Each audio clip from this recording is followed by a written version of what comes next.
What's up, guys? It's Lonely MMA, and today we're going to be talking about the White House card because it is only a few weeks away at this point, and we're going to be talking about the top 5 ways that the White House card could be a complete disaster. Now, for those of you that don't know, A, I don't really know why you're watching, to be honest, but B, the White House card is a card that they're doing on the 14th of June on a Sunday, which is pretty weird, but hell, it's got to be on Trump's birthday one way or another.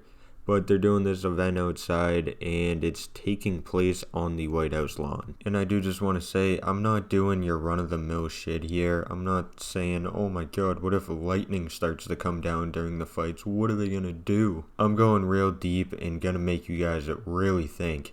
And you guys might look at me like Socrates after I come up with these 5 ways that the White House card could be a disaster. But without further ado, let's go. So the first one I got here, at number 5, we have Sean O'Malley losing. Now, out of all the fighters on this card, the one fighter who cannot afford to lose is Sean O'Malley.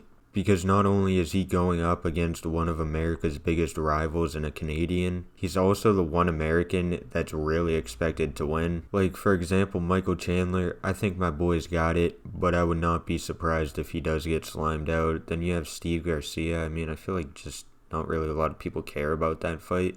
And Gaethje is just not going to win. Everyone knows that. And the thing about the O'Malley fight, too, Zahabi, even though he's been winning, he hasn't looked exactly great in his wins. He damn near lost to Jose Aldo. He damn near lost to Chito Vera.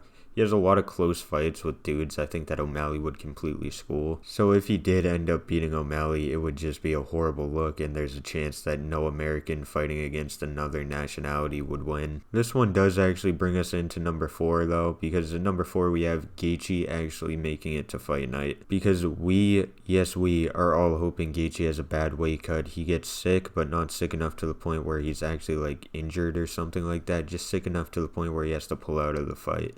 Because absolutely everyone would prefer to see Arman versus Ilya. It would be a way more competitive fight. There'd be a lot more trash talking going on. It would just be so much better in every aspect. Because after we see Cyril Gane have a masterclass on the feet for 5 rounds, we're going to be like, alright, now we get to see Ilya KO Justin. When if it was Arman fighting Ilya instead, we'd be like, alright, we're in for a banger. These two dudes are going to go toe-to-toe. But at number 3, this is where we're really getting nitty-gritty. I'm predicting that Joe Biden will show up thinking it's still 2020 and he's still the president, and he will try and sit in Trump's seat, and they'll get into a verbal altercation that eventually escalates to both of them throwing fists. And you know what? Screw it. If that fight stays on the feet, I like Joe's chances. And I'm sure that if that did happen, the whole entire event would break out into straight chaos and turmoil. People would be throwing chairs. Some random creepy politician, probably the mayor of Montana or something, would sneak off into the bathroom to beat his Johnson while everyone else is distracted. But yeah, that's just another way this whole event could be a disaster. But coming in at number 2, I'm sure we've all thought about this one, because we all think about this guy 24/7. If you say you don't, you're lying, and you can click off this video right now because I don't like liars. But we're all thinking about what happens when or if Dylan Danis shows up to the party. Now obviously we're all thinking about what happens if the Muslim Brotherhood sees him again.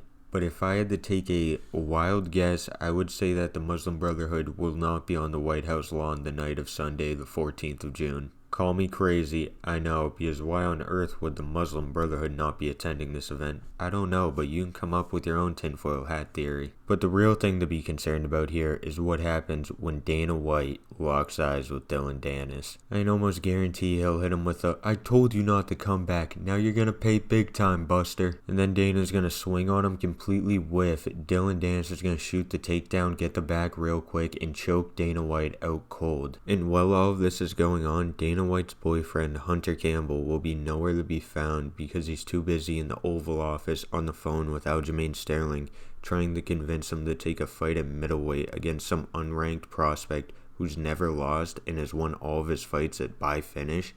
And his reasoning for it is, Aljo, this is a real good chance for you to steal this guy's fans. Can you please take the fight? So yeah, if that whole scenario plays out, complete disaster. But coming in at number 1, the final way that this White House card can be a complete disaster is if John Jones shows up after a night of cocaine and strippers. Now, I'm not sure if Charlie Kirk put one last seed in Erica Kirk before he went. God bless that man's soul, by the way. Rest in peace. But if he did, Erica Kirk should not be anywhere near the White House event because a pregnant lady is the last person that needs to be around John Jones after a night of cocaine and strippers. That's really all for this one though. Let me know what you guys think, and let me know some other crazy ways this White House card could get ruined, and I will see you guys in the next one.